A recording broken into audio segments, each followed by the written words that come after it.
Okay, I think we're live. We'll just sort of wait for notifications to go out. And Okay. yeah, we're checking my LinkedIn and my YouTube. Live on YouTube. Last time I was live though, the notification didn't go on. Okay. Oh, wow. All right, I see it on LinkedIn now. All right, Okay. awesome. I'm live with Toby. If you can see us or hear us, please leave a comment. Let us know where you're joining us from this beautiful Friday afternoon.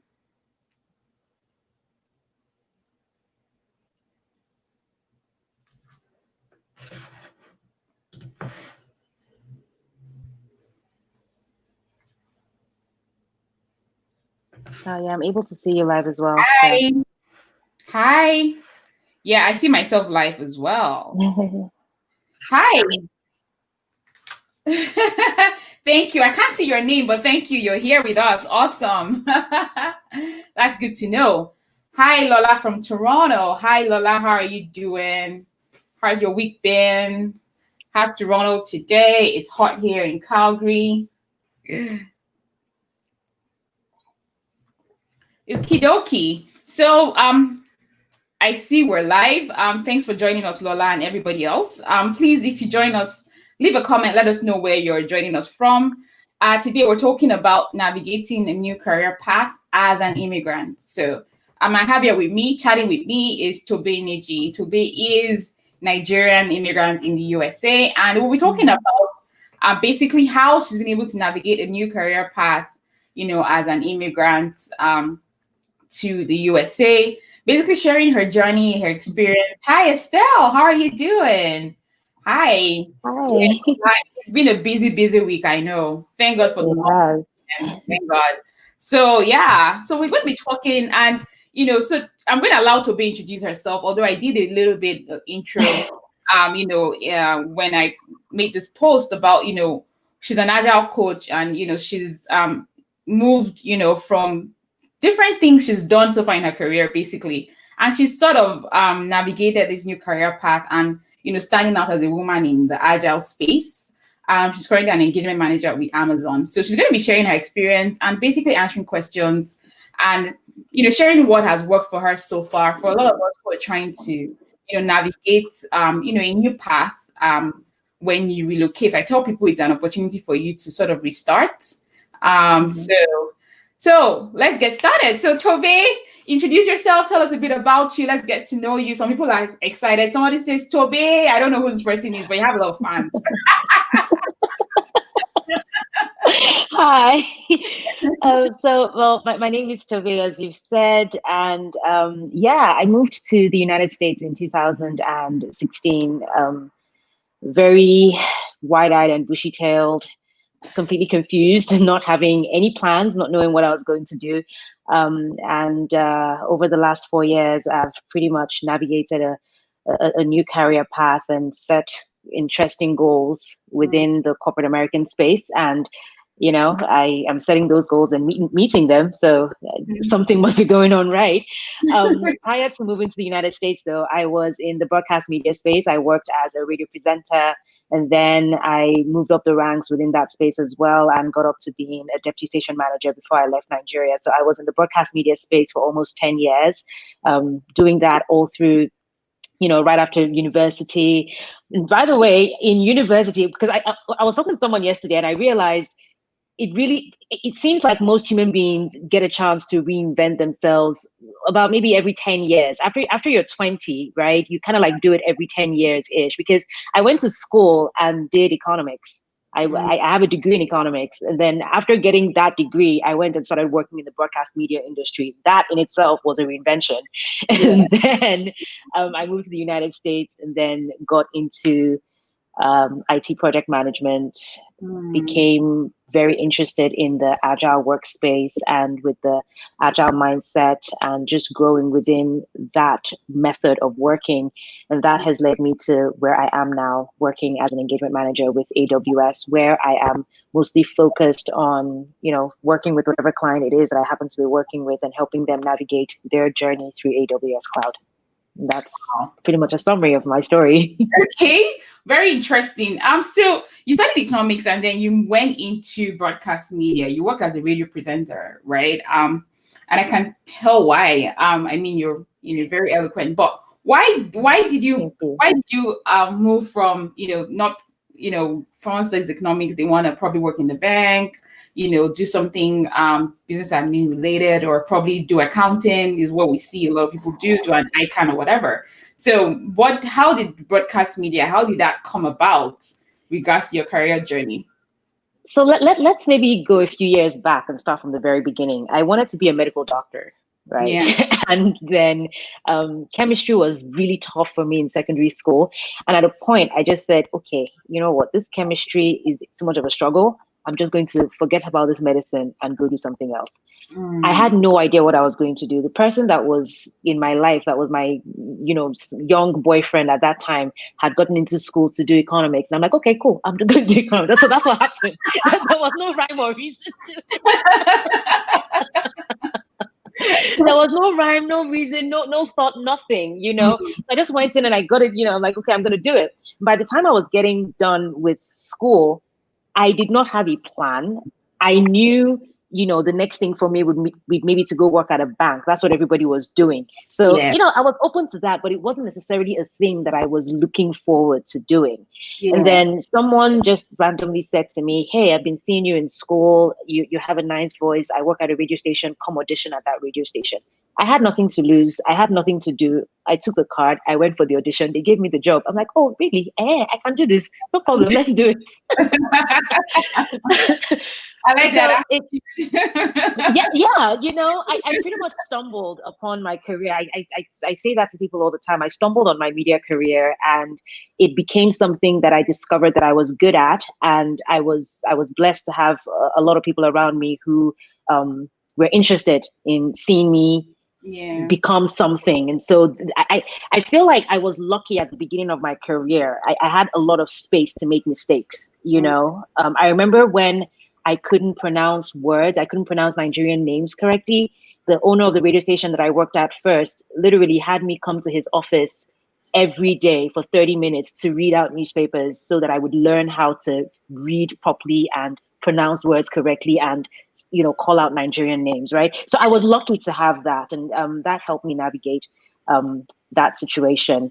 And then as I started to grow within the industry, you get good at stuff, you start having ambitions, and, that journey just went on from one station to another up until I became a deputy station manager at my last job in Nigeria. Awesome. Wow, fantastic. So let's talk about the move, right? So when you relocated to the US, let's talk about your career journey. What was top of your mind in regards to when you landed? What did you want to do? Do you think that you were going to go back to media, or definitely not IT project management? How did that come about? How were you able to navigate into tech, basically from economics and media? How were you able to navigate into tech?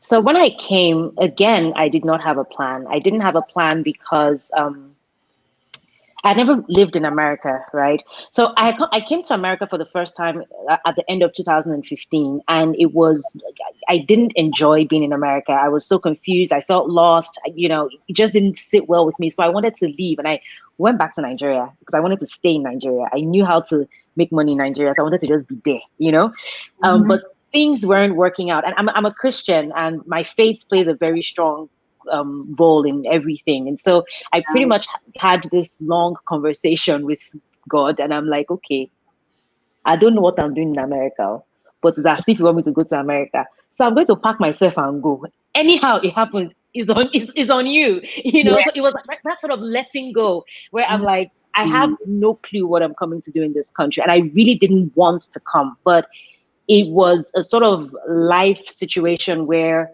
it was evident that I needed to be here. Like this was the next phase for me.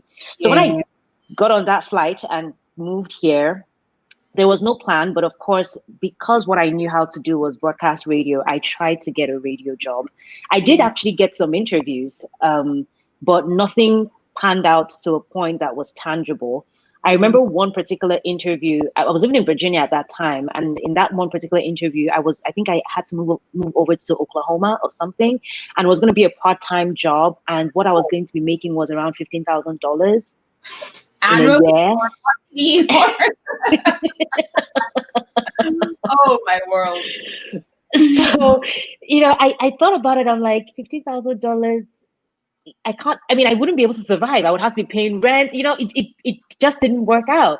Yeah. And so I had to let go of that. And when it became evident to me that I most likely would not be getting a job in the media space, I started exploring other options and just figuring out something to do to help me get by. So I got a job at a call center at first, and then I got a job as a teacher. All this while I had no idea what I was doing. I just wanted to make sure I could pay my bills, pay my phone bill, just at least, be like a regular normal person, right? Yeah. And then I met someone. Who heard me. As a matter of fact, he heard me doing a live video on Facebook. At that time, I used to do live videos, and he was just almost like he was mesmerized at the way that I was talking. And he literally sat me down and said, "Explain to me what your plan is in this America that you came." And I'm like, I don't have a plan. No, see, right now I'm thinking I might maybe move to Atlanta, maybe try to get a job in film industry. I was just talking left, right, and center. And then he said, okay, that it's as if you're an intelligent human being. Think about switching into IT. Have you heard about business analysis? Have you heard about IT project management? And at that point, I had never heard. So he gave me a book. And he, just gave me a bit of an overview and said, go do your research, see if it's something that you care about. If it is, I'll introduce you to someone who can mentor you and help you. And I said, okay, cool. It took me 3 days. I read the book he gave me. I did research. I was like, I can't do this now. This is what I've been doing since. Like, it was just, I found out that it was different verbiage for work that I had actually been doing in Nigeria. And that was the switch for me. It just totally changed everything, right? Because at that point I realized, even though I wasn't wearing a hat that called me a business analyst, all of the work I had been doing in my career in the broadcast media space had business analysis in it, right?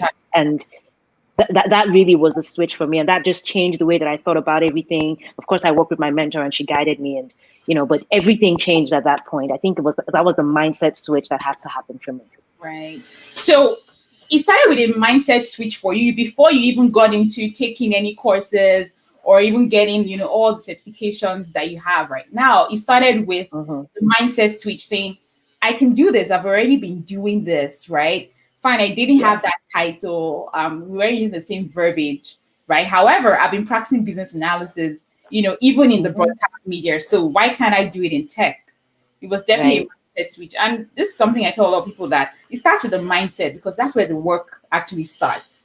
When you believe that I can do this, everything just sort of aligns for you than when you feel like, oh, I can't do this. I don't know. I never had this title. I've never done this. This is new. People say, I have no experience. I'm like, well, you have 10 years of experience, right? And tell me about what you've done. And they say everything. I'm like, okay, this is what you were doing. This is what is called in business analysis terms, right? Yeah, right. And that's the struggle of immigrants face, and that is the mindset thing. So how were you able to, sort of hone your mindset to, making this transition? Because that mindset part is so key. And I know that's what has helped you, sort of, grow so quickly in your career. How have you been able to hone the mindset part of things?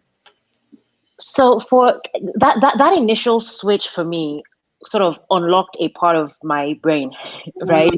And what that part of my brain now understands is that all of the work that everybody on earth does is to put out corporate fires. You're trying to make sure that you're solving a problem in the most efficient way. Whatever kind of work it is that you do, that is the underlying goal of your job, right? And so the most important thing that you bring onto the table is your problem solving skill.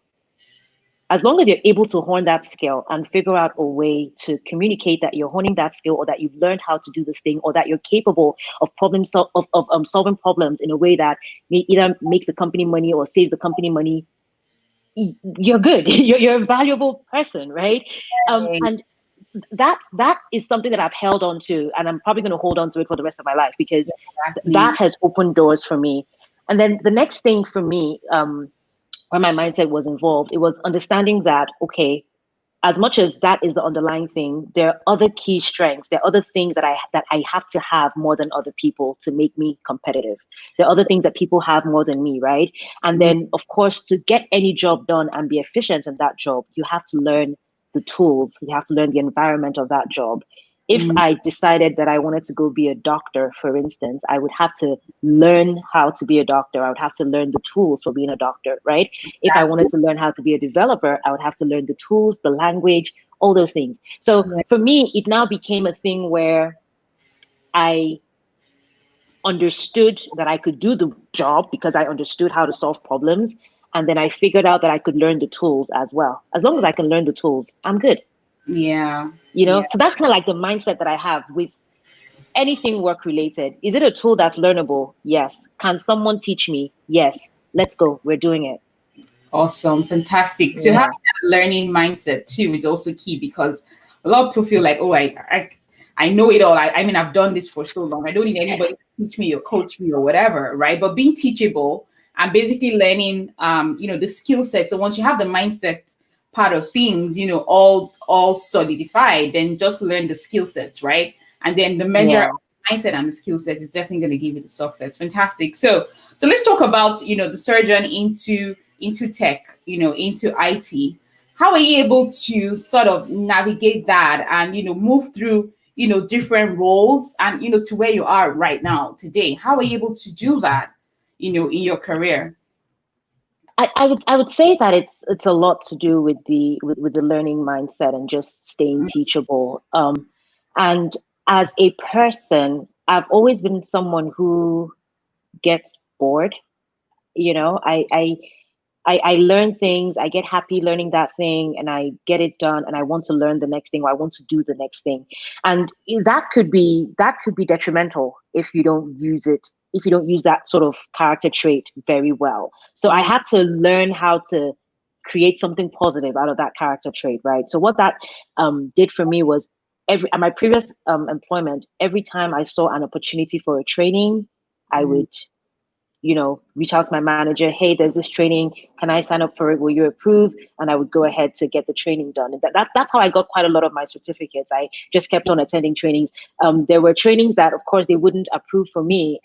I would go ahead and pay for it for myself. There was one training that I think for my SPC, I wanted to get my SPC. At that point, it wasn't available for the office to pay for it for me. It cost me about $3,000. I brought out the money and I paid for myself, right? So people go like, oh my God, I will not pay that money myself. But for me, I'm like, I had a goal. There was something that I wanted to achieve in the future, and the SPC was going to help me get there. So it's not like the money was sitting down there. Of course, I had to move things around in my finances to make that available. But that was my mindset. It was like, if there's something I need to learn to get me to the next level, then I will learn it and get to the next level. It is a sort of thought where I say, you need to make sure that you don't become a stumbling block in your own way. Don't be the reason you don't take the next step. If people want to block your way, that's different. You know that you're dealing with other human beings, and then you need to figure out a way to get them out of your way. But then when you are the one in your way, it's a different kind of problem. You need to get yourself out of the way first of all. And that I think has been the biggest driving force. I never see learning as intimidating, even when it doesn't come to me in the way that I would prefer. I would figure out a way. It might take me more time, but I would figure out a way. And I think that's a very solid mindset that people could adopt. Just don't be afraid to learn.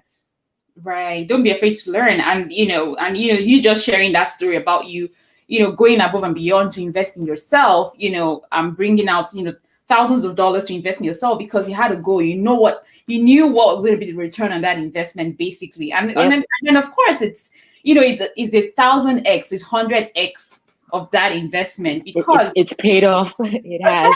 Because the best investment you can make is in yourself than material things, right? When you invest in yourself, then I tell people, when you invest in yourself, I think I made a post about that today on LinkedIn. When you invest in yourself, I saw it. Organizations will even want to invest because your value keeps increasing. You increase your value so much, and then when you increase your value, you increase your earnings, because your earnings must be commensurate to your value, right? When you do not increase your value, and I find that struggle with a lot of immigrants when they're sort of tight-fisted to themselves. They don't want to invest in themselves. They're thinking of all the other things that cheaper alternatives. Right, cheaper alternatives and other things that I think are priority. I think I put myself above everything else, like having a personal budget for my training, for my learning, because you should set goals for yourself, and try to achieve them. So, and another thing I wanted to say though is, sometimes I find that some people have difficulty with self-investment because the overarching goal is not very clear, right? So before I went ahead to, go make that payment and invest in that certification for myself, I had done some research. I knew that for the next level I wanted to achieve, for the next, level of income that I wanted to achieve, where I wanted to go with my career, that was one of the options I had. So it's either I'm trying to decide whether or not it's too much information, but I had two trajectories, right? So I could either go up in management within one pillar, or I could go up in consultancy, right? Yeah. So for me to go up in, to kind of like balance this out and be qualified to do either of the two, that was a very balancing certification that I needed, and a very balancing knowledge that I needed, because it would help me go left or go right. Right? It wasn't going to box me into one place. And I had done my research to know that, okay, with this certification, I can earn the kind of money that I wanted to earn. I can be in the kind of rooms that I want to be in, as long as I'm able to defend it and I actually have the knowledge that shows I know what it is I went to learn in those classes. So perhaps some people are not able to, just take that leap of faith because they haven't set their overarching goal very clearly.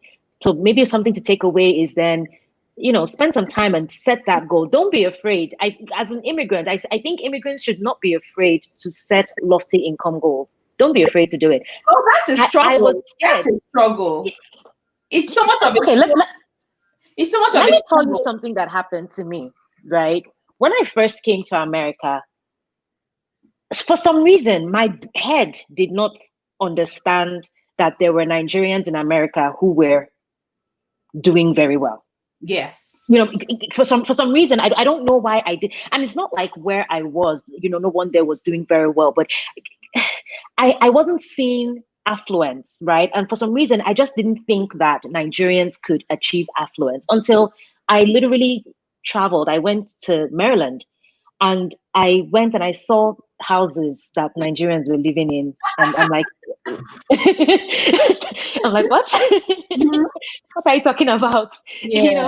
So I think, because I had that sort of visual stimulation, I then realized it was possible for me to tell myself that in the next 10 years, I want to have this lofty sum, and then figure out the way to work towards that. So if any immigrant that's listening right now, it is very possible to become rich when you migrate. It takes time. But please don't be afraid to set lofty financial goals. Don't be afraid. It does. And, this is something I tell people with everything in life, when you want to achieve something, like you said, set that goal, set it ahead, and then do a regression, right? From today, how can I achieve this in the next 2 years, right?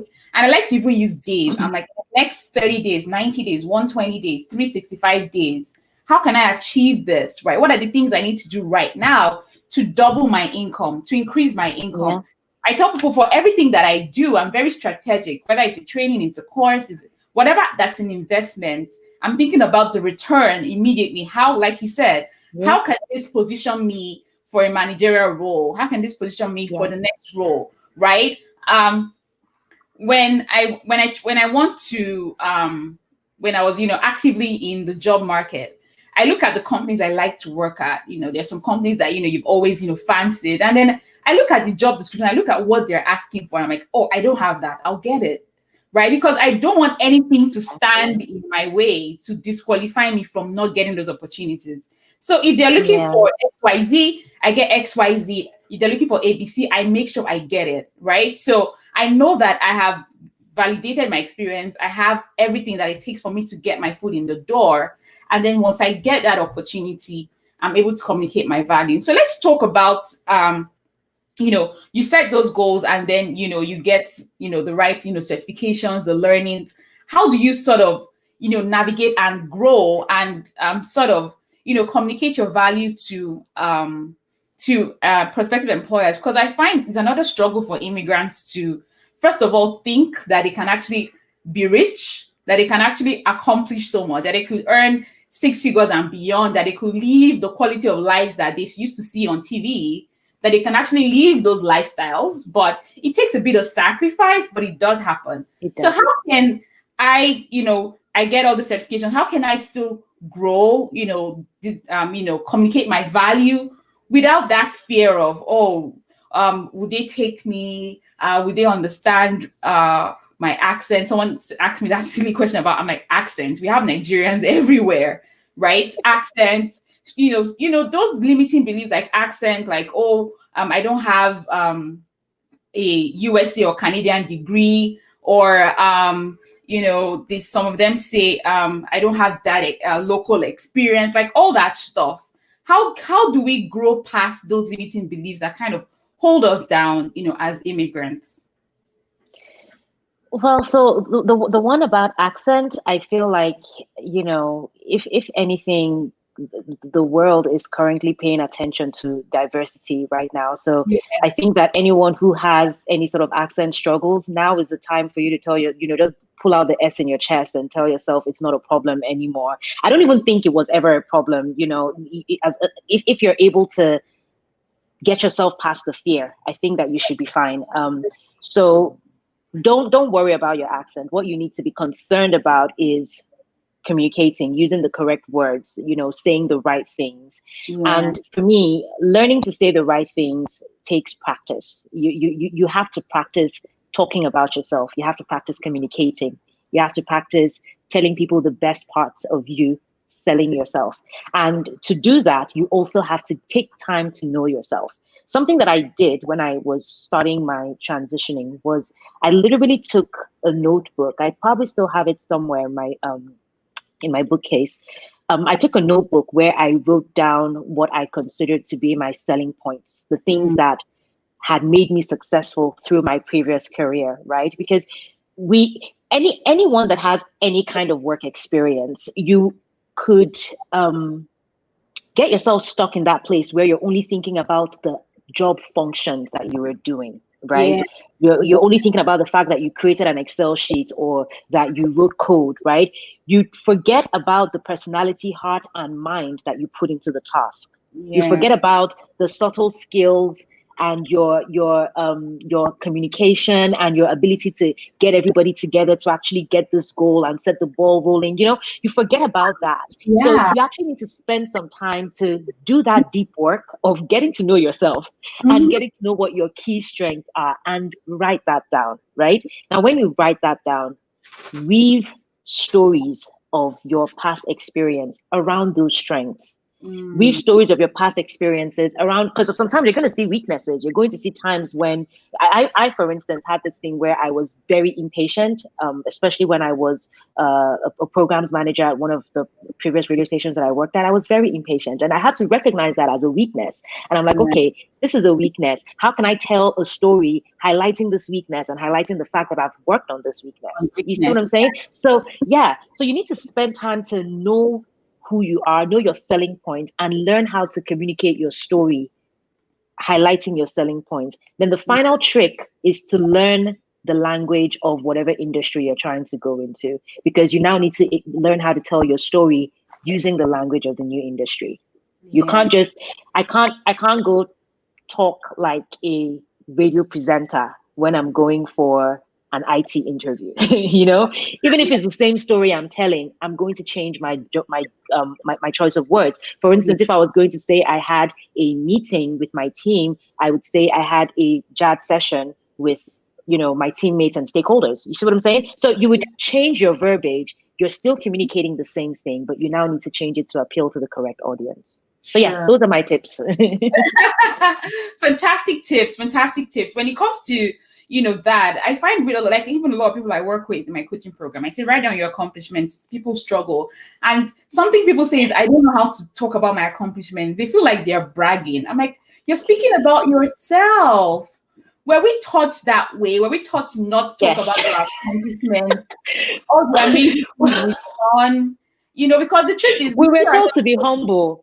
To be humble, right? And that really affects us as immigrants, because that is not going to get you the job. Being humble will not get you the job, because the same guy on that team will come and say, well, I helped my company make $50 million revenue from this project. And you just say, oh, I was a team member on this project. Yeah, I know how to do that. Yeah. Funny. I really don't think that it's a humility and pride issue. I feel like it really is just that thing where we've called something that is not humility, right? It's not proud to talk about like if you did it, say that you did it. Own your space in it. And that really is a serious mindset shift as well. I was fortunate. It wasn't necessarily something I struggled with too much, because of course I was working in the media. By virtue of you working in the media, you learn how to, just talk about yourself, everything. You're just a talker, right? So I was lucky, but then I've encountered people who have that struggle, and I find that it takes time, but it is possible. And the kind of help that I find that they need is someone consistently telling them, oh, but you did this. Okay, how about us talking about this thing that you did in this way? Instead of you just saying, all you did was work on a document. Let's talk about the value of that document. What did that document do? After you worked on that document and put it out, how did it help your teammates? Okay, fine. Instead of saying you worked on the document, let's say that you helped your teammates. You see what I'm saying? So you need to walk them through that journey of understanding that the little pieces of work that they did gave value, and the best way to talk about what they have done is in the way of the value that they created. Yeah, for sure. Yeah. So another thing a lot of immigrants struggle with is they say, oh, I don't have the education or the experience because I didn't school here. So I didn't school here. I didn't go to an Ivy League school, or I don't have that experience. I haven't worked in IT in America or in Canada, so I can't get the job. They are those kind of beliefs that they have. How can people, immigrants that have this kind of beliefs and struggles, how can they go past this? Because I find a lot of times it's the lies that we tell ourselves that kind of hold us bound. Yeah. So I want to split people into sort of two groups, right? Of course, there's the group of people who have never worked before. They don't have any sort of work experience. Now, when I talk to those people, it's a different ball game, because you don't even have experience to pull from. And I typically encourage those people to own it, own the fact that you don't have that experience to pull from, and look for things that are entry level. As long as you have a university education, they're not going to say because you did not school in North America, they're not going to hire you. They won't hire you because they don't think you can do the job. That's the only reason they will not hire you. Now, you need to figure out ways to talk about your academic experience or your university experience, or even your journey with moving to North America, right? Yeah. I don't know, because of my process for coming to America, I'm not very well versed with all the ins and outs of the immigration process. But from conversation, I can tell that it's not something you just sleep and wake up and you're able to do. Oh, definitely not. It takes some grit, It takes some grit. So if you're able to, you can literally take your entire process of applying for the Canadian PR, for instance, you can turn that into a project. You can say, you know what, the biggest project I've worked on is moving from Africa or wherever I'm moving from to Canada. This is how I did it. And then you talk through your steps. If I were on the other side of the table and I had someone talk me through their steps for migration in a very intellectually sound way, I would hire them. So I think I think when you don't have any experience, you need to be creative. You need to creatively think about any other non-work experience that you have and try to conceptualize those things as actual work projects. And then if you've had work experience, we need to do that deep dive. Forget about not having experience in the industry. You have experience working with people. you have experience delivering results, you have Yeah. experience solving problems, you're good to go. Right. Right. That really is the biggest takeaway. You're good to go. Everything else you will learn. It's either you will learn it before you get the job, or you will learn it after you get the job, or hey, you might get your first job and you will mess up, and maybe you won't learn quick enough, and they'll tell you, hey, we probably don't want to do this with you anymore. That's fine. That's just one little stumbling block in the whole journey, and then you can take that. Now, guess what? What that gives to you though is you now have American or North American experience on your resume. Yeah. So if that was what you considered to be a limiting belief, You've it's had changed. it, right? You had the There's experience. something, Hey. there's something I think you're never really 100% ready for every role. Like there's no role Yeah. like you're 100% ready for. I mean, you move from being product manager to an engagement manager, and there's still some things that you're still going to learn. I mean, we are chatting earlier about A lot. the different environments. So you can never be 100% ready for your first day. Your first day on the job is not possible. But if they tell you, Yeah. oh, can you come and be the product owner or the product manager for, like, you could do that with your eyes closed because this is something you've done already, right? When they say, Yeah. oh, wow, okay, engagement manager, well, definitely you walk in those shoes for a bit before you can now close your eyes and say, oh, I can do this, in my sleep. Yeah. And I think that's a good point you raise. Yeah. I think that's a good point you raise, because I find that another struggle perhaps might be this situation where you've been successful, back home in your home country, and then you're moving to this other country and you're struggling with the idea of being the new kid on the block again.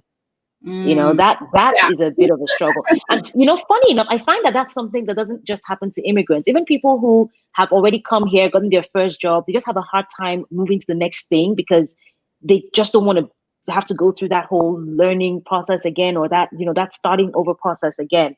Um, the only thing I can say to that is just don't be afraid to learn. Don't be that really afraid is all to I can learn. say.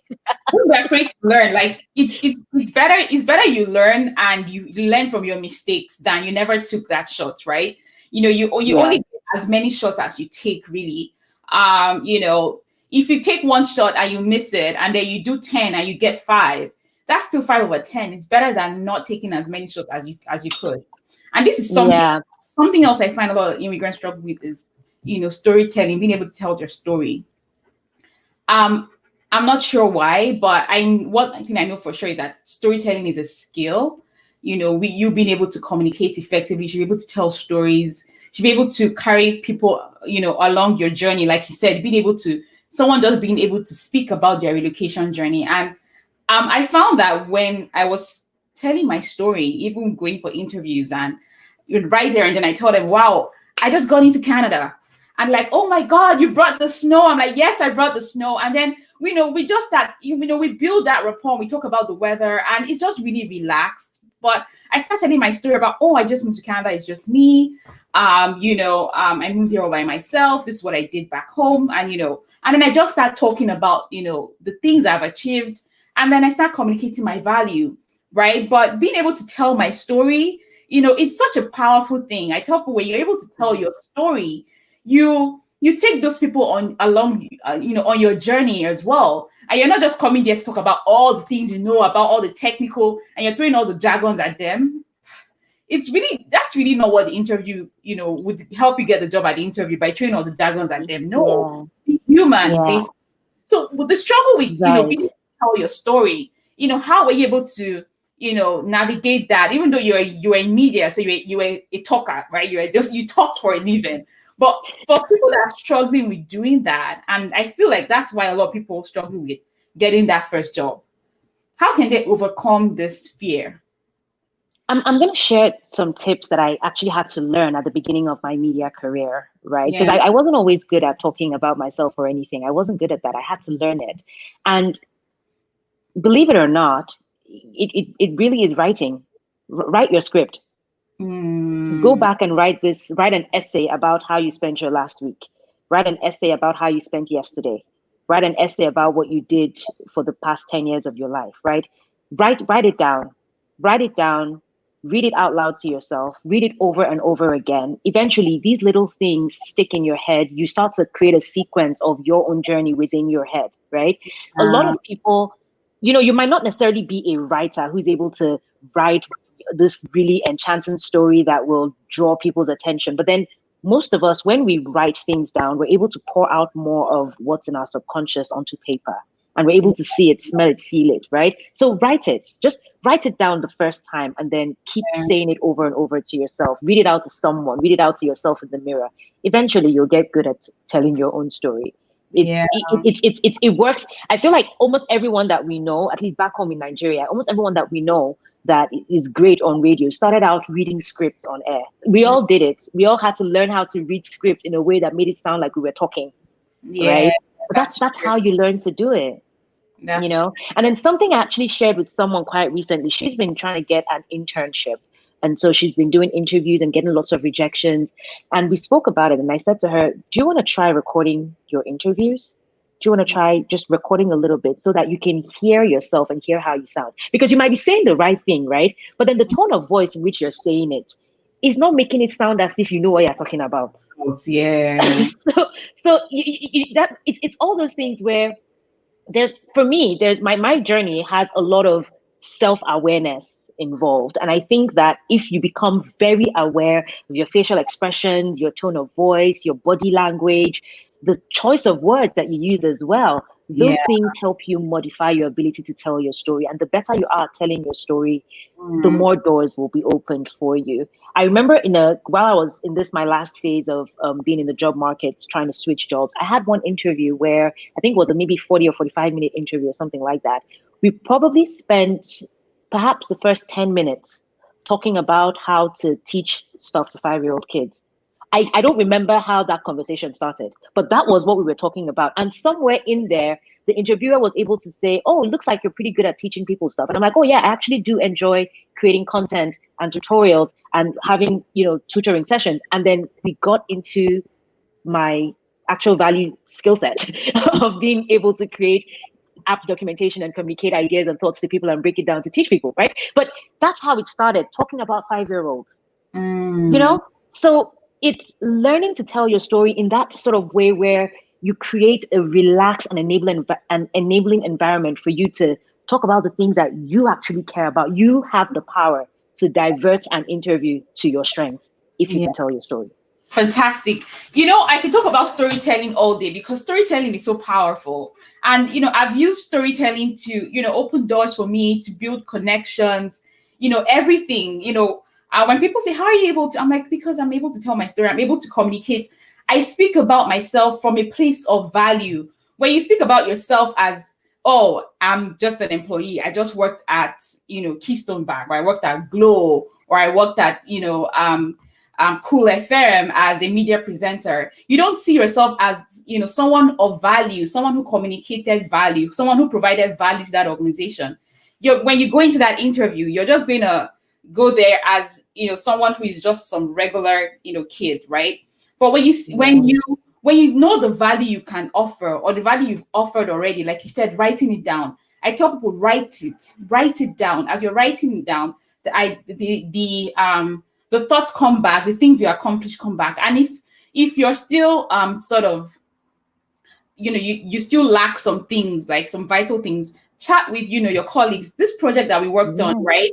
Can you remember some vital information about this project that we worked on? They were like, yeah, this is what happened. That's what happened. Like, thank you for that information. That's something I could definitely use to speak about, how we handle the difficult stakeholders, or how we're able to handle, a difficult challenge, during that project. And you're able to use that to sort of, tell your story, and sort of get through with, that interview or whatever, but it all starts with, writing it down, preparing, recording yourself, like you say, doing mock interview sessions, speaking to someone, a friend, let the person hear you, you speak about interview, answer interview questions, and, the person can say, oh, okay, you didn't say this properly, you should have said it that way, that kind of thing. And then, building that rapport with your interviewer and not sounding like a robot, be human. Yeah, I feel like being human is so important. a thing that I like to encourage people to do is to show emotion, right? If you're talking about a time when you absolutely made, like you were the linchpin that made that project rock, when you're saying it, let it show in your eyes that you're proud, Wow, that you feel exactly. happy, let it Exactly. show. And then Exactly. when you're talking about a time when you messed up, let it show that Exactly. you recognize that you messed up and that you want to, you had to learn how to do better, and now you've learned that lesson and you want an opportunity to do better. Yeah. So it needs to come across, and that's also why I try to encourage people: record. If you can record, of course you can't just randomly record people, but in every opportunity that you're able to record, if you happen to be in a state where all they need is for you to be a part of a conversation, for you to legally record it, I would say record your interviews, even if you're only able to record your side, right? Record it so Mm, you can hear yourself. That way, you'll know where you're stammering, where you're stumbling, the parts of your story you need to get better at telling, the part that yeah. you need to go meet someone to coach you on, even a wrong choice of words that you're using. Yeah. Sometimes immigrants don't know the right words to use. There's some words that are culturally inappropriate and Mm-hmm. you're not aware, Yeah, Um, that's so true. just having that recording helps you, I say. So That's yeah, I true. think the two tips really is to write it down and to record yourself, right? Those are the two Exactly. tips that Write I've it kind of down, come up record with. yourself. And it's a lot of, it comes with practice too. I tell people, I said, Yeah, I was never, day one, I wasn't like a pro. I think my of first course. interview really sucked. Like I still remember the facial expressions the interviewer gave me when I answered some questions. And he was like, really? Like he was like, I'm like, yeah. I'm like, okay. I And can in my I mind, can share rocked an it. experience. I rocked it, but I wasn't using storytelling, right? I wasn't telling my story. Yeah. I was just based on the way I was used to interviews back home, it was different here. But it comes with a lot of practice. And even if you do 8 or 10 or 11, stop, don't count, just continue because you get better at it. So Yeah. it just Yeah. comes with a lot of practice, right? And then when you're doing it at home as well, you get better. So I like the recording tip. So there's another thing that a lot of immigrants kind of struggle with when they're trying to navigate their career path, and that's sort of building their personal brand. And sometimes, it sounds very vague to people when we say build your personal brand. Like it's vague to people when you say build your personal brand, have a great personal brand. It's definitely going to help you, in your career journey. So how has building your own personal brand, helped you? And then of course, what, can, immigrants learn from your own experience? So for me, I did not start out with an intentional Mm, goal to build a personal brand. Like I've pretty much expressed, a lot of things started out completely hazy and confusing and just me not knowing what I wanted to do. yeah. But over time, I found, there were things that I found myself interested in. There were things that I was more aligned towards. And I again did research because what I said about lofty financial goals? I've set very lofty goals. And so everything I'm doing is to make sure that this lofty goal I've set that I want to achieve by the time I'm 40, 50, and all of that, I'm winding my way towards achieving that, right? So I sort of had to take stock of what I found myself enjoying and the ways I found myself succeeding. And then I had to figure out how to wrap that around myself in a way that I could monetize and that I could use to propel myself forward, Yeah. right? And so that's what, and it's also that mindset that helped me say, okay, cool, within the agile space, I'm going to find a niche because right now I'm focused on helping people imbibe agile values within their personal life. So it's personal agility. Yeah. And I thought about, okay, I care a whole lot about psychology. I care a whole lot about, human success and just how human beings can live more valuable lifestyles. And I literally love the agile mindset and all of the methodologies that help to achieve agile values, right? And I'm like, okay, how can I take all of these things and wrap them together? And I Yeah. started to, in very small ways, I started to do that. First of all, I started by saying, okay, I'm going to start talking more about the way that I am making things work in my life. And then for Yeah. me to do that, it means that I have to start practicing these things in my life so that when I'm talking about them, they're true. And it is, I'm talking from real experience. So I Yeah. can, for instance, tell you, um, I have a method of vision boarding. I call it an agile vision board. I have that method of vision boarding. I've been doing it for a couple of years now. So now when I talk about it, it is very true, very honest, because I've experimented with it, right? So I would say that building a personal brand, first of all, starts with you identifying the things that you like and that you care about. Yeah. And then really start having those things be part of who you are. And then start talking about that part of who you are. You know, it takes time, and social media is great, but then it's also crowded. So if you're not someone that's like really social media savvy, you might get lost in the crowd. But eventually, the person that you are, the personality that you're putting out there is going to tie back together. And when it counts the most, it will propel you forward. Definitely, definitely. Focusing on what you love, what you like to do, and being able to speak about it, right? And using any method at all, videos or text or articles or a blog, whatever it is, but just start sort of and let people know you, so when we think of Tobe, we think about agile, basically. We think about agile. And then, I was definitely going to ask you, along the way about, your daily agile, concept that, you speak about, and a lot of people know you for the daily agile and how you kind of adopt agile into your personal life, which is fantastic.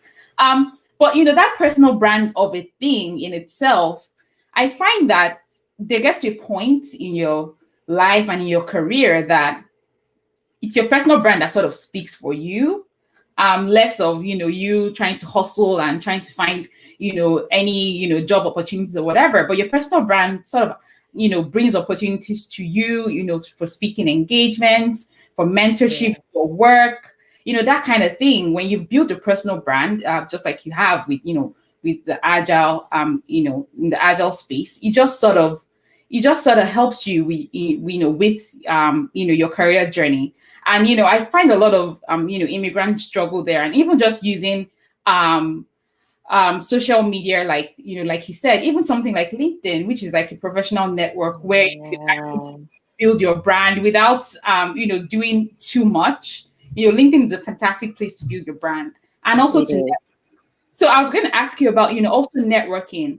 How can immigrants leverage networking? You share the experience about how someone in your network told you about, why don't you, I see that you would be a good business analyst or IT project manager, and that's how you kind of got yourself into the space. So how can leveraging your network, and how can networking help you as an immigrant? Because I find this is another area of struggle.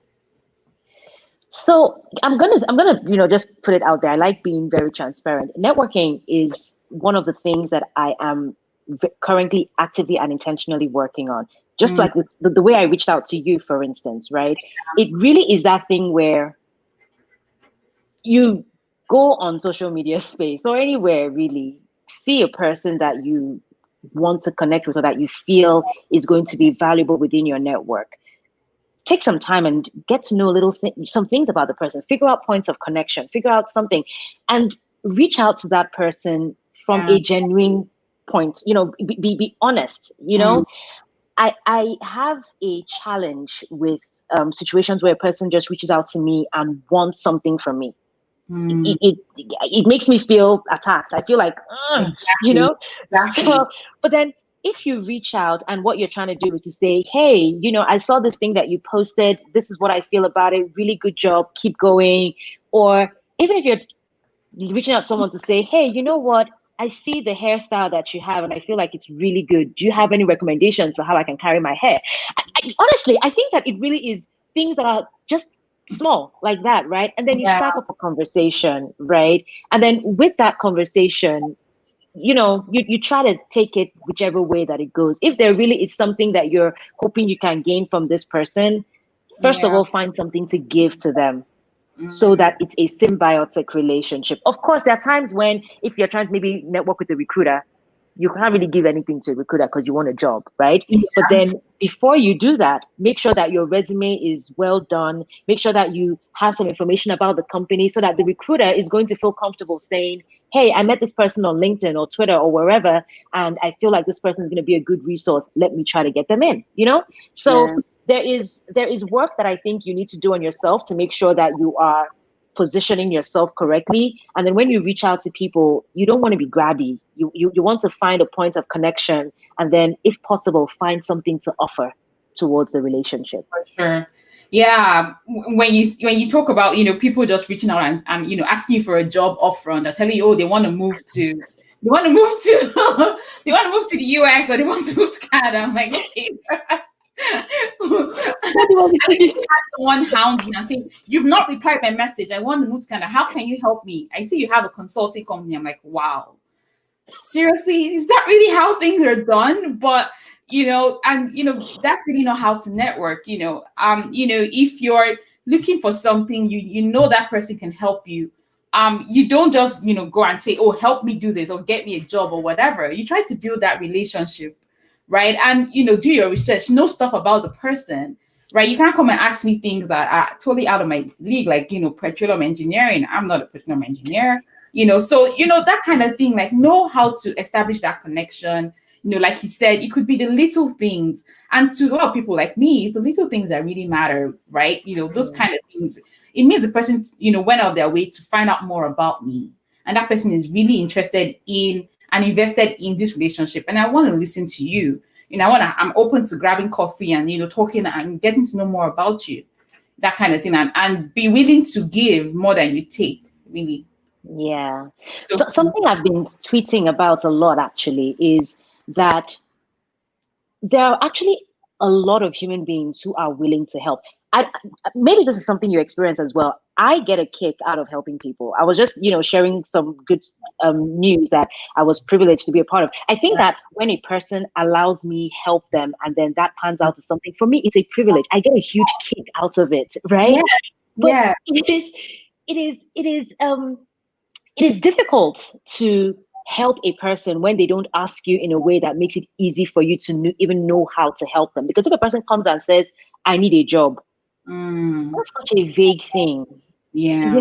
It's such a vague thing. And it's like, okay, where do we want to start from? And by the time you go through your inbox or your emails and you've got like 10 different emails or 20 different emails to go through, and someone has just told you something very vague, your brain can't handle it. You want to just move on to the one that your brain can handle. It now makes it easy for that message to be forgotten, So I really think that when it comes to networking, there's strategy to it. There is a lot of politeness that goes into it, and it makes sense to come in, being the giver, come in being willing to do something towards the relationship. Yeah. I speak to a lot of immigrants. I speak to a lot of them, and something I find that a lot of immigrants struggle with is asking for help, but also being like speaking about like their struggles, right? Is it that you don't want this person to know? I don't want Tobe to know that I'm struggling with this problem I have, so that maybe she won't laugh at me, or she won't. I don't know, but there's immigrants that move here and they're doing very well, and there are people that are still sort of struggling, right? I don't know if it's that they don't want to reach out to ask for help or say, oh, this is the struggle I have, if you can help me, or I don't know what it is, but I find that there's still a good number of immigrants who, especially people from Nigeria, where we come from, right?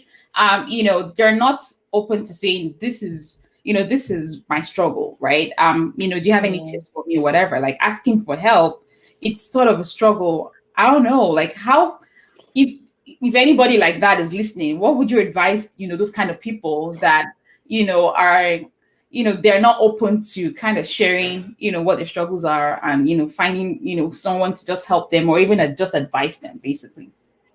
Yeah. I consider that from two ways. First of all, I have met people who are doing well, and to be honest, I would not want them to talk to me about anything just because of how condescending they are, with again their choice of words, right?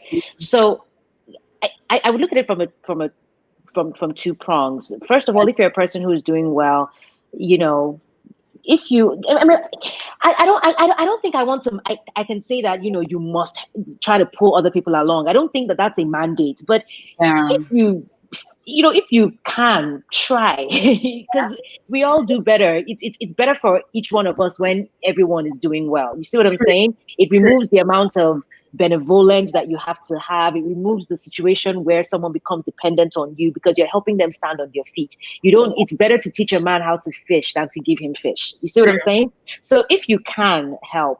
Now, if you're a person who is in that situation where you're really stuck in a pickle, there are so many people who are willing to help, especially now online. There are Yeah. so many people Yeah. on my LinkedIn. Almost every time I go on LinkedIn, there's you. There's another girl that I follow, Toby. There's other Nigerians that are living in different parts of the world that are Yeah. doing so much that I feel like if any young person really wanted to get resources to help themselves, they would find these resources. So Right. you don't necessarily need someone to hold your hand. Of course, some people do, but you don't necessarily need to, like, someone doesn't have to talk to you directly to be able to take your insight and your expertise, because you write articles, you write posts, you share your story, you write little tips, you put things online. So I feel like a person who has seen you, has gone through and seen your qualification, knows that you're an analyst, you've won awards, you've done this successfully. All they had to do was just spend time observing you, Yeah. watching you, learning everything there was to learn about you. And then one day they might just send you a message and say, hey, I'm trying to go into business analysis. I Yeah. did my resume to look like the one of you that I saw, or something, something, something. And say, Yeah. can you just spend 5 minutes to take a look at my resume and tell me what you think? Chances Mm. are that you will do it. You see what I'm saying? Because they put in the effort. So Yeah. if you have difficulty with asking for help, okay. But you would then have to invest a lot into helping yourself. You can use people's resources, help Mm. yourself, and get yourself to a point where at least you might feel more confident with saying, hey, this is who I am. And I want to get to know you based on the fact that who you are has helped me become who I am. You For see? sure. So Yeah. I think, yeah, I think that's really how I would approach that thought. Yeah. Yeah. And I totally agree with you. But for me, I'm kind of an unapologetic seeker of knowledge. Like I would seek knowledge at your feet. Like I'm that kind of person, right? If I know you have the information I need, I know you can help me somehow. I'm there, with you, and I'm saying I want to be where you are. I admire you, all the great things you've done. And if I can just get 15 minutes with you or 20 minutes, and in that time, I'm asking you questions. I'm trying to understand how did this person become this, right? Because like you said, when you got to America, you met people who were successful, were doing well. You're like, oh, if they could do it, I could do it, right? And that kind of spurred you, and that's how I am too. If I meet someone who I can tell this person we have the same origin, right? And this person is here in a foreign country, and the person is doing amazing, then I can do it too. And then I find, oh, this person is even doing what I want to do. I aspire to do this. I would find a way to get that person to kind of mentor me or coach me. And I'm the kind of person that I don't hesitate to to sort of invest in something if I know that person has achieved what I want, and I can get access to that person somehow, even if it's through probably like a coaching program or something, right? Yeah. I know that that person is going to help me. I'm very open to saying, do you actually charge for this service? Because I actually want to pay, because I want to learn from you, because I believe in learning from people regardless of your age or whatever. Because Yeah. if you have achieved something that I want to achieve, then you can help me get there faster, right? Because you've done it. Yes. You know the ins and outs. You've made your mistakes. You won't let me make the same mistakes. So basically the cost of me telling you, teach me this, is going to save me from all the cost of all the failures I'm going to make along the way. And it's going to kind of That fast is track true. things for me. It's going to take me 2 years, maybe it took me 6 months, because I decided to just pay that upfront investment and Yeah. get that knowledge sort of. That Okay. that is that I completely agree with. That is true. Yeah. So, just going out of your way to, seek knowledge, seek the help that you need in any way. All right. So for someone who is, not, kind of looking to get into tech or anything like that, if it's something very new and fresh, right? what would be your advice for that person? The person's an immigrant, and maybe just like where you were at that time, you were just sort of whatever happens, right? Whatever. Yeah, and then you sort of had someone who kind of guided you. What would be advice for someone who's kind of in your shoes where you were in 2016? I would say, for recognize that you need to survive, right? Because I'm trying to be careful not to have encouragement tip over to pressure, So Yeah. recognize that you need to survive. So sometimes, you have a lot of people who come in as immigrants, they have to, first of all, do jobs that they're not really proud of, or do jobs that they don't really care about. And that's fine. If you're fortunate and you don't have to, that's great. But if you do, that is fine. You need to survive, right? Mm-hmm. But don't allow yourself get into the hamster wheel of survival.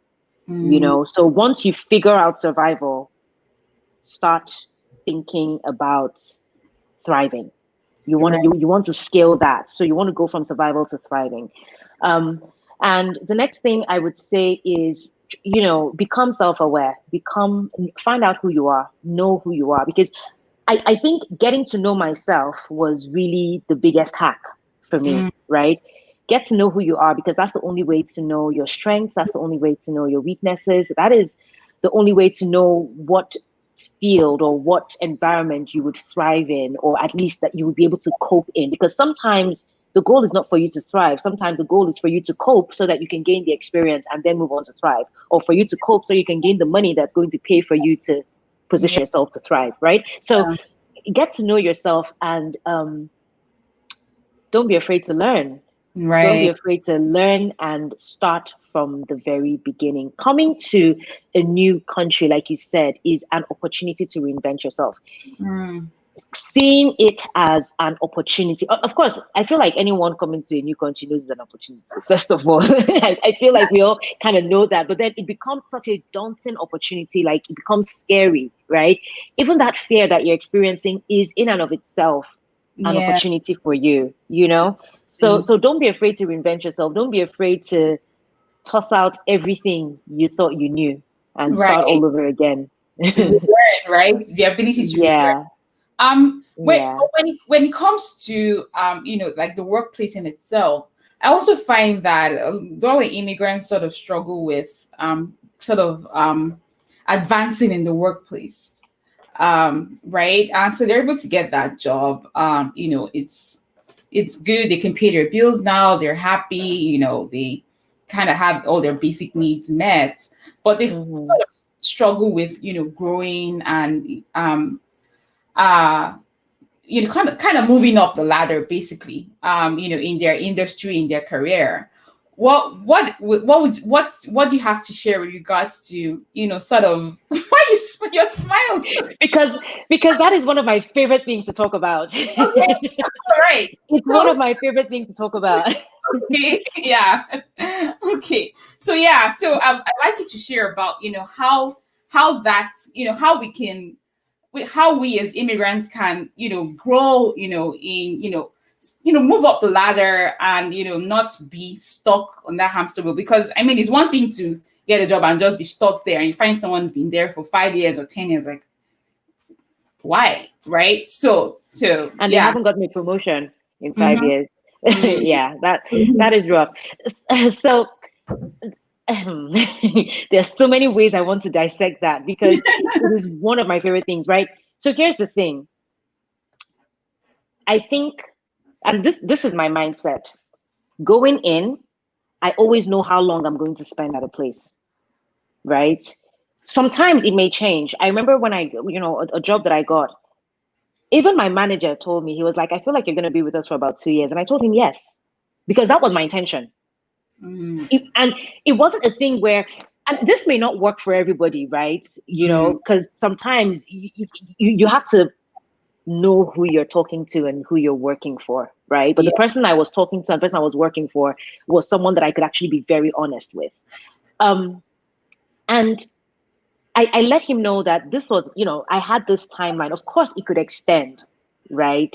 But then if you set a timeline for yourself, if you tell yourself, here, I'm going to do 4 years.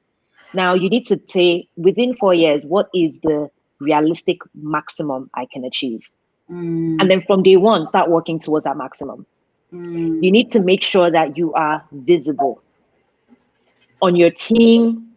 Figure out a gap that you can fill. Even if that gap is you going to meet your teammates and say, oh, hey, can I take the notes for you in your meeting and compile that? Let me start taking the notes in the meetings and compile all of that so that we have one location that everyone can go look at all the notes, right? Or, create a sort of ad hoc job description for yourself, something that you are doing for the team or for your manager or something. Figure out a way to quickly make yourself visible within whatever space you're in, right? And then it depends on the company that you're working for. I've been lucky. The companies that I've worked for, you can very easily find information on how to get promoted if you check through the company intranet, right? So if there's that information available, digest the information, like chew on it, know it with all your heart. And then also network, right? Network with people that are in your team, on your level, network with people ahead of you, network with people who are managers, find out what their journey was, find out how they rose through the ranks, and then start to set goals for yourself. For a lot of companies, especially if you happen to work for like a big company in North America, every year there's a review. There's someone who's going to check on your performance, who's going to look at what you've achieved. Try to target that. Depending on when you start the job, you may not target the first one, but you definitely make the second one, right? So try to target that and try to, have your eye. Okay, if you know that they do reviews in August and maybe you got hired in January, you might not meet the August review for 2020, but then definitely for 2021, you're going to meet it. So start targeting August 2021, right? And start making sure that you're working towards being one of those that will be at least considered. You may not get the promotion, you may not get it, but start working towards being that person that's considered, right? And then keep your receipts. Anytime somebody tells you thank you for a job well done, put it into a different folder on your desktop. Exactly. Anytime your manager tells you, hey, this thing that you did was great. Like every single thank you you get. Recommendations and commendations. Yes. And then once you're getting to that time where reviews are coming up, start reminding people of how awesome you are. Don't be afraid. Don't be afraid to blow your own horn. Start reminding them about how awesome you are. Tell them the things that you've done. This really is something that I did at the job that I just left prior to coming to AWS. I was working with Anthem Blue Cross Blue Shield. And at the time that I was leaving, when you never really understand how much value you've given until you say that you're leaving. And then you realize that, oh, wow. I wasn't just blowing up myself. This was real, right? I had people that I hadn't even worked with before. They happened to just hear about the work that I had been doing with my stakeholders, and they sent messages to wish me well on the next part of my journey. So the biggest thing in all this is going in there with the intention to do the best work. You cannot be mediocre. You cannot go there and just do haphazard work and think that you're going to get all the benefits. You have to go in there every single day and tell yourself, today, I am going to do work that completely outshines the work I did yesterday. For sure. It's a mindset switch. I mean, of course, you're going to have bad days. You're going to have days where you just feel like, maybe throwing your laptop or whatever. You're going to have those days. But then once you approach your job with that sort of mindset, where even though you've gotten this goal of your paycheck that you've achieved, now there are smaller goals within your journey that you also want to achieve. At the end of 6 months, do you want a salary increase? At the end of 1 year, do you want a new promotion, a new title? Like, set those goals and work towards them very diligently. Yeah. Don't be afraid to talk about the work that you're doing. Those are I can tell I got very invigorated talking about this because it is. Yes. I met someone. I met someone who had been in the same job and the same position for 8 years, and I couldn't understand it because I'm like.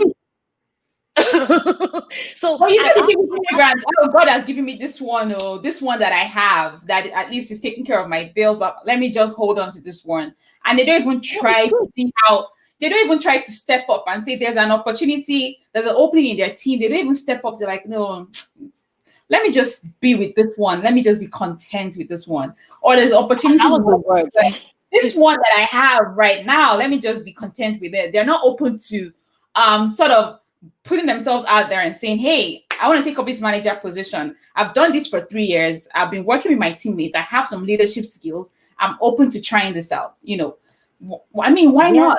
Why not me? Why not? That's what you should ask. So why not me? Right? Mm-hmm. And a mindset really to have is you already have, like, you've set the baseline. You're already, maybe, I don't know, you got hired at level 2. You're already level 2. They're not going to take that from you. You're level 2. If you say you want to do level 3 and they say no, the worst that will happen is that you'll continue remaining level 2.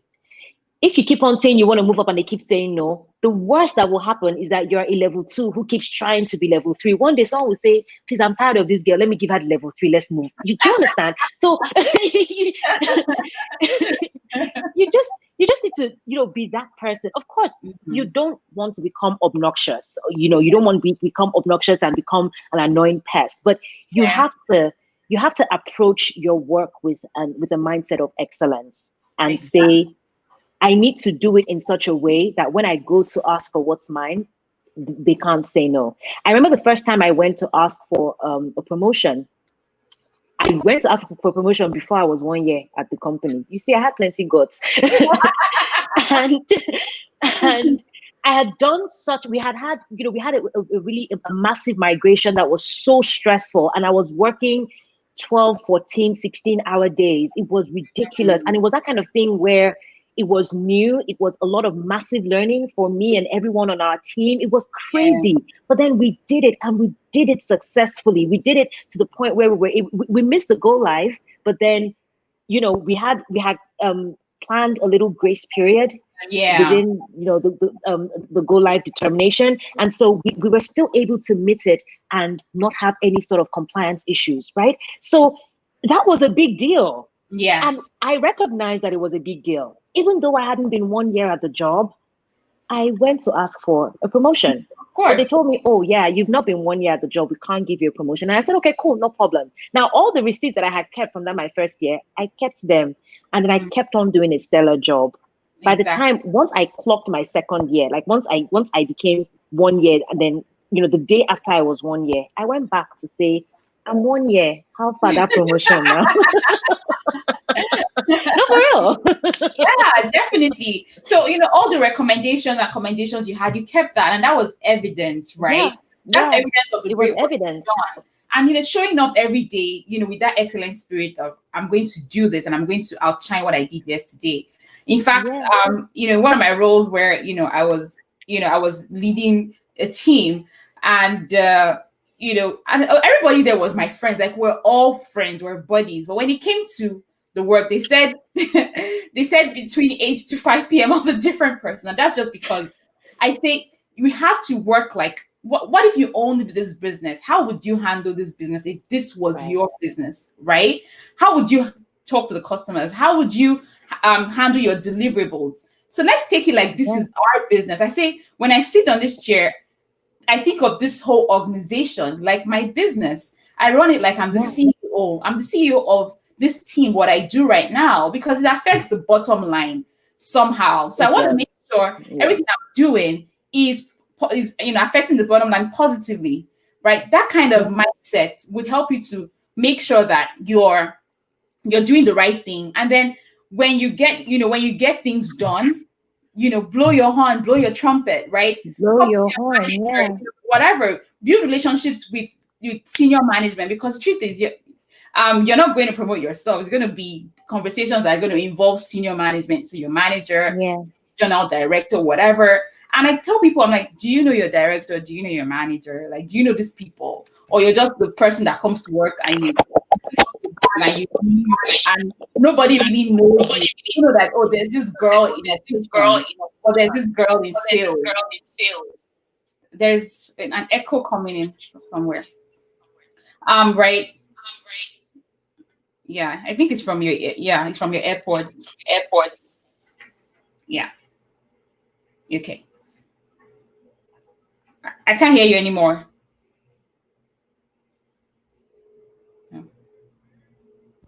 For some reason, it muted my mic. I'm not sure why it did that. Yeah, yeah.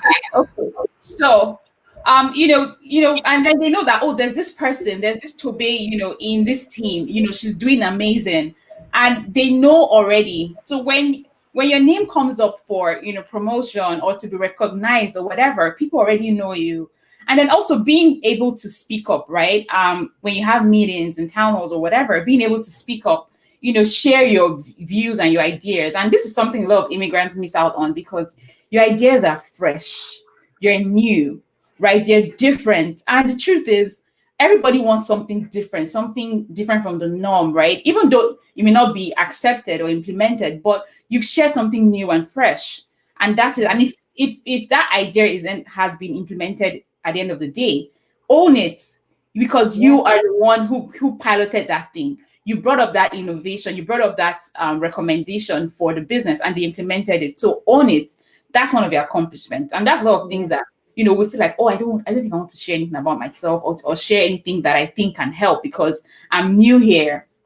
I don't think that helps us, as immigrants as well.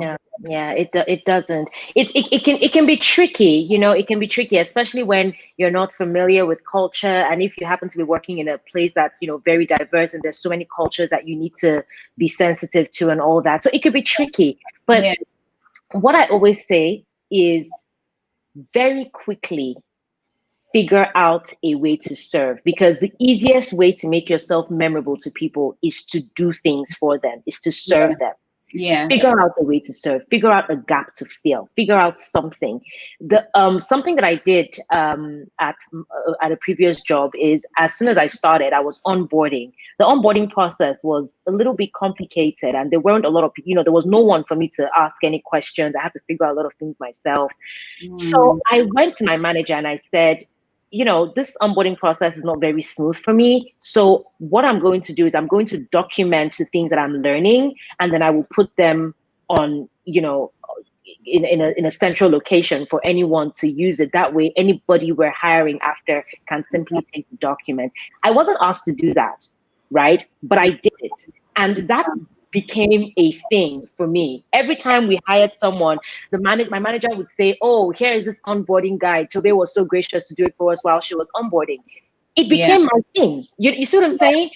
So very quickly, very, very quickly, for some people, depending on where you're working, because of course you need to know the environment. For some people, it might take longer. I would say that I was fortunate, but very quickly find something that is not there that you can put, and just put your name on it. Exactly. That's how you break in, because once you do that, people now know they can ask you to do things for them. As you do things for them, you make mistakes, you learn, it gives you more opportunity to speak up. If for instance, your team has a shared location where you're, maybe like a sort of repository or archiving location for team documentation or work stuff. Imagine if everybody went on there and 20% of the documents had your name on it. Yeah. That automatically makes you a person of value within your team. They can't overlook you. Definitely. You know what I'm saying? So very quickly, find a gap. You don't even need to take permission to fill the gap. You can fill the gap and then say, hey, I filled this gap. And you're fine.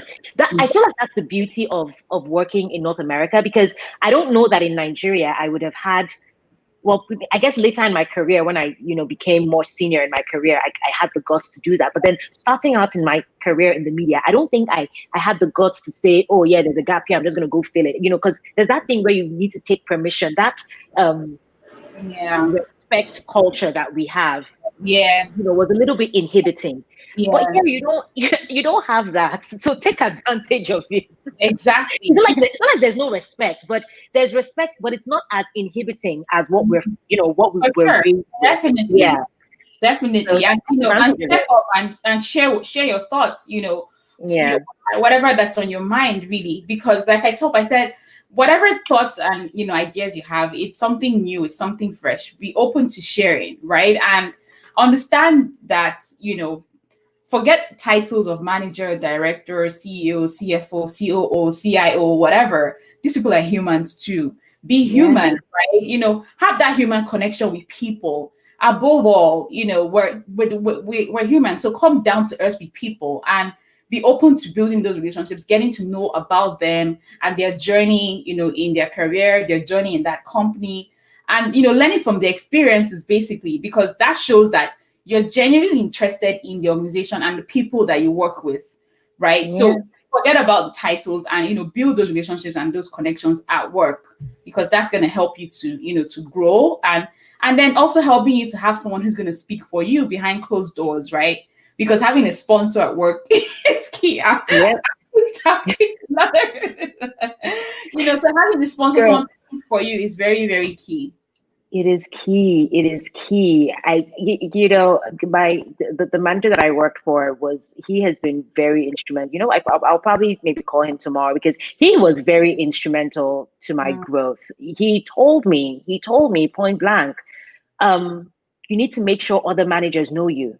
Exactly. I remember when we had it, because it was in a one-on-one, and that's also something I find that at least my experience in America, the managers here have one-on-ones with the people that that are their direct reports, and in those questions you're able to ask real questions about how you want to navigate your career and all of those things. So in one of those conversations, he told me about making sure that other managers within my enterprise knew me. Girl, did I make sure they knew me?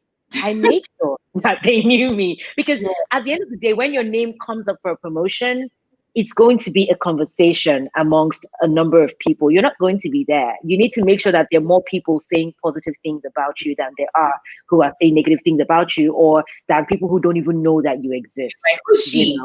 Right? Yeah, you want to make sure you don't want that to be the story. Know your name, right? You want to make sure that people know your name, and you want to be known for something, right? So that's why you want to make sure that at every point in time you're standing out somehow.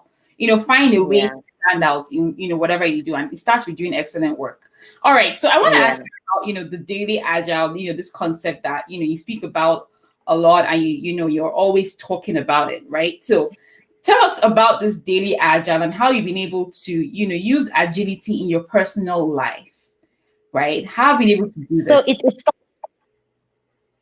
it starts for me with understanding one key thing about agility.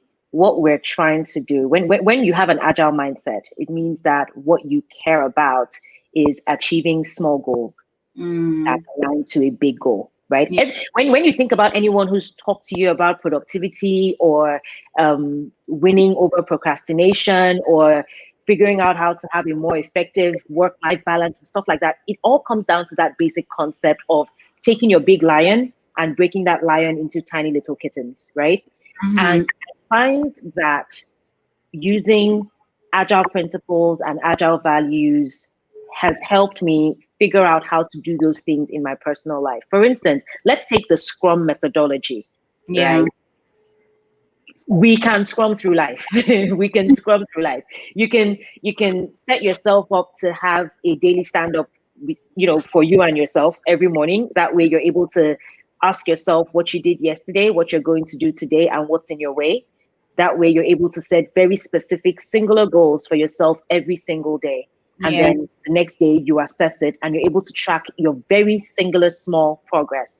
The thing with creating a sort of pattern of success is that it releases some chemical in your head. It excites you, it gives you a kick. Knowing that you told yourself, I'm going to clean my house, and you actually clean your house, makes you go to bed feeling like a superstar, right? Now, the more often you're able to give yourself tiny little things to celebrate, the more able you are to attack things. It's like we're talking about. You practice winning. If you practice winning so much, winning will become a habit. Yes. You know what I'm saying? So daily agility is working with people to help them break down everything, especially things that are particular to their personal life and their value systems, into very tiny, actionable things. Very tiny, like nothing too tedious, nothing too heavy or hectic, very tiny things. And then it also goes towards focusing on values, because again, with Agile, we're not thinking about the thing that we create. We're thinking about the value that we create. So at the end of the day, even if we said we wanted to create, say you're trying to create this, you end up creating this or this highlighter or whatever. Now, what it would have started as with an agile mindset is that you're trying to create something that highlights on paper to make it easier to read, right? So that's the value you're trying to create. Yeah.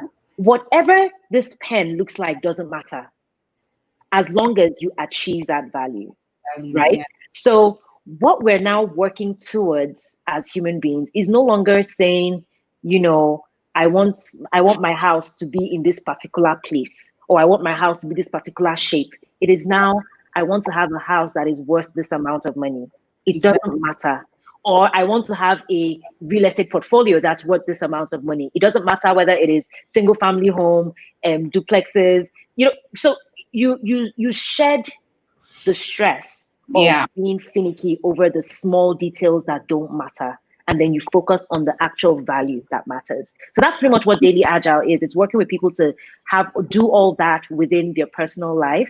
Because I find that it's helped me. You must have heard me talk about self-awareness. It's helped me become very self-aware, because I now have to spend time to identify the things that are the real value for me, and then work backwards to figure out the small steps I can take along the way to help me make sure I achieve that value. And that's what I'm hoping to, help people do over the next couple of years in my career. Wow, interesting. That's amazing. So how do you put this into your vision board? You talked about, having an agile vision board, right? So yeah. Vision board, do you kind of do it in like sprints, sort of? So it's like monthly or quarterly or annual? I don't know. Tell us more about it. I wish I was doing this video in my bedroom so I could actually show you it just right there on my bed. I've been able to articulate a picture of, this might sound a little bit difficult for some people who are listening, but the way I thought about it is, at the time that I die, what do I want people to say about me? Right? So I've been able to articulate that. And that for me is my big picture. That is the vision of who I am. I've articulated that in the different parts of my life that I consider to be important, with, family life, career, business, friendships, just different parts of my life. And I just have that in the big picture, and I have it broken down to very specific things. And, like, I have it on there that I want to be a mentor. I want to be called an author, just several things, right? I put it all there, and that's my big picture. And then on my board, every year, on one side of the board, I write out the things that I want to achieve that year that tie into that big picture. Yeah. It's going to change every year, because every year I'm going to have new goals. Some years are good, some years are bad, but I just do that. And I break it down into the different categories of my life. So you're going to have a career and business section. You're going to have a spirituality and faith section. You're going to have a love and relationship section. You're going to have a family life section. You're going to have, I actually have a section for life experiences, like, places I want to travel to, things I want to experience, books I want to read. I have, like, it's broken down into all of that, right? And then on the other side, on the right side, I then have things that I want to do every month. And it's really simple, consistent things. It's like, have you saved this percentage of your income this month? Have you paid your credit card bill? Have you called your mother this month? Have you spent time, so very little specific things that I want to do every month, every week, and every day. So I'm going to tell you one. I have a weight goal that I want to maintain for the rest of my life. I do not enjoy working out. I don't like it. It's not a thing that I enjoy doing. Yeah. But I wake up some mornings and I work out, and other mornings I dance because I enjoy dancing, right? And the reason I'm able to do that is because I have something on my board that says, have you danced this morning? So I wake up in the morning, I see that, and I dance. And if maybe, I'm feeling stronger that day, I'll go work out instead of dancing. But then I dance every morning, and that's helped me to keep my weight in check so that I don't get to a place where I'm overboard. So it's those sort of little triggers that I've broken it down into. Now you could easily take the big picture of me as my big epic.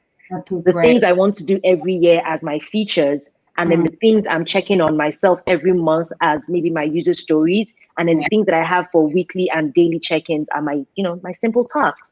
So that's kind of like how I have my vision board broken down. So every time I just keep myself in check, and it's very simple for me because it's simple tasks. It's very simple everyday things. And then of course I also have something there that says, what's on your to-do list for today. And then I have the things that I want to achieve today because, those are like my work things to do. And it's helped me. I've been vision boarding. I started vision boarding like that in, I believe, 2017. That's when I did it for the first time.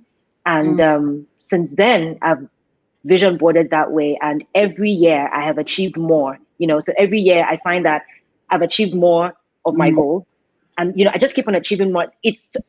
I can say this, it's 2020, there's a pandemic.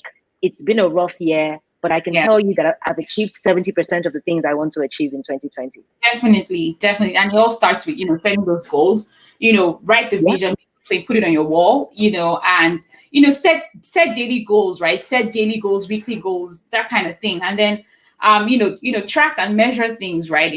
What percentage did I achieve today? Okay, how can I do better tomorrow? Basically, having a journal, having the planner, using your phone, your calendar, time management, and all that stuff. Someone is asking, in what ways does Agile make room for situations that we call when life happens? That's when other things happen to trump your carefully laid out plans. So, I mean, I'm assuming that this person is talking about it in the context of personal agility, right? So what I always do is, the beauty of Agile, again, is that you're working towards a value, not towards a thing. So the fact that there's always multiple ways to skin a cat, multiple ways to go to the market. There's always more than one way to achieve something that wants to be achieved. When you then take the Agile when you consider the Agile values and the Agile principles, you get to understand the concept of pivoting very quickly, right? So that thing where you understand, okay, this thing has happened, it's a roadblock. What's my next option? And you're able to, from what I have experienced, is that I'm able to assess roadblocks and say, is this roadblock a roadblock that I want to surmount, or is it one that I want to bypass? If I want to surmount it, I'll figure out the best way to do it. If I want to bypass it, I will literally leave the roadblock where it is, and I would go on another path and just leave it there. So for me, it is, if anything, Agile creates that flexibility because you're not working towards a particular thing. You're working towards a particular value, and you understand that that value can present itself in multiple ways. Sure. So I hope that answers your question in regards to how to still be agile, right? Even when life happens, because life does happen anyways. But like Toby said, remember the value in itself. Someone asked the question, James, you were asking, are there support groups in place that people could get into and leverage outside their own circle of influence when they newly immigrate? So I don't know where you're immigrating to, so I can't say, but there definitely would be support groups depending on where you're landing, right? Where you choose to settle. What I'll tell you is start to network with people who live in that city where you're going to settle. Start asking questions, and you should be able to find there's a lot of communities on WhatsApp or Facebook or LinkedIn or whatever, wherever, right? Yeah, you could do that for sure. There's this app that I found helpful. It's called Meetup. I don't know if I can show it on the screen. Oh yeah, Meetup. I know Meetup. Yeah, right. It's called Meetup, and I find that if you get a Meetup, you can easily find events and things. And there's also Eventbrite. People typically have events on there, and you can sign up. A lot of these events are free. Some of them are paid for, like Eno said. Sometimes you've just got to take the plunge and invest in yourself, pay for it, and go to the event. But I found those to be helpful. There's also another app that I haven't used it since I moved to Dallas, but I used it when I was in Virginia. It's called Internations. It's got a lot of people around the globe who are transplants, so people who are living in countries that are not their original home country. And so they would have meetups and stuff, and that way you're able to, first of all, socialize and meet human beings on a social level, and then from there you can actually have conversations that may be professional or social based, whatever it is that you want to do. But you're most likely going to meet other people who are immigrants as well when you attend international events. Awesome. So James, I hope you were able to pick out those apps that you could as well use to sort of network with people. But definitely you start with networking online, with these apps and social media, and then of course moving from online to going to events. Hopefully everything gets better soon. And LinkedIn. Why didn't we talk about LinkedIn just now? I mean, LinkedIn is a great place to meet up with people. Right. And you could filter by location. So if you already know I'm going to be living in Texas, I'm going to be living in Calgary or Toronto, right? You already know that. Then you want to start looking for people who live in that city. connecting with them and sort of letting them know, oh, I'm going to arrive in this city, in October. I'm looking to sort of build my network. If you know anyone who's, who does XYZ, this is what I do. I'd love to, connect with them, ask them a few questions, get to know more about the city, the city and how I can, how I can be successful in that place. That's really what I did when I was moving here. And it really helped me a lot because when I got here, I already kind of sort of knew people online, and it was basically just putting a face to the name and, them just sharing tips with me that helped me. Yeah, I would definitely agree with that. Yeah. Wow, Toby, it's been awesome having you. I feel like we had a very fantastic conversation. The chat has been amazing. You shared your experience and what has sort of worked for you and not. Thank you everyone who joined us. Lola, thank you. Estelle, thank you. Chidima, thank you so much. James, Jennifer, Aki, Pam, thank you. Jimmy, thank you so much. Thank you. Yes, we see your comments. I also had a great time. Here with Toby. Send your thanks. I don't know who this is, but it's amazing and engaging session. Thank you. Thank you. Thank you. Lots of vital info. Thank you so much. For some reason, we're not just seeing your names. I don't know why, but thank you so much. Thank you so much. It says, wow, Toby is dropping words of wisdom back and forth. Don't leave us. Toby, don't leave us. Don't leave me. Murphy, this is really insightful, really enjoying the conversation. Thank you guys so much. Thank you so much. We really enjoyed, chatting and you listening to our chat. Send your thanks to Toby. Thank you for coming on the Fireside Chat. It's amazing. Thank you for having me. End July with all the sessions I've had, amazing sessions. Thank you, Chidima. We're happy you could join us. Amazing sessions I've had so far with a lot of people who are mostly, Nigerian immigrants just like us who have been able to sort of, set themselves apart in something, with regards to their career. So, final words, what you could share with people. I know I've kind of pictured different areas that you were smiling and excited to share. It's fine. I mean, I feel like I want to say for you are doing something really amazing. I mean, that's why I reached out to you, because I think that it is very important for those of us who have, by some way been able to figure something out to put it out there. It's even if all we're able to do is to instill a spirit of hope and let people know, hey, it is possible. Like you can have lofty dreams, you can have lofty goals, and they can come true. It's not going to be instant, but it is very possible to work your way to that place. And I feel like that's what you're doing, and so it is very commendable. Thank you for having this platform. It's really awesome that you're doing it. Thank you so much.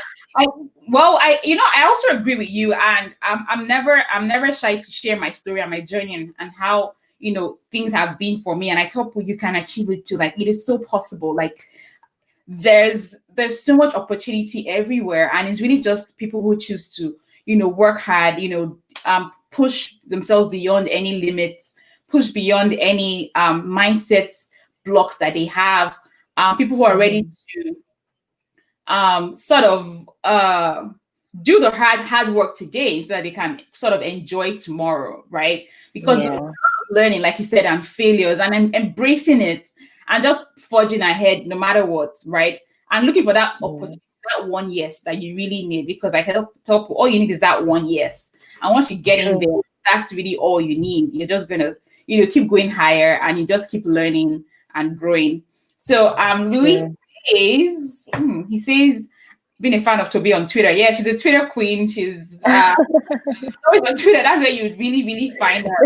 Yeah, true. I don't know. I sort of fell off when to one hell of a place, but yeah, it's been amazing having you here with us. I really appreciate you, coming here and sort of ending July on a fantastic note for me and all the other people listening. So on that note, have a wonderful weekend, guys. It's a holiday in a lot of places.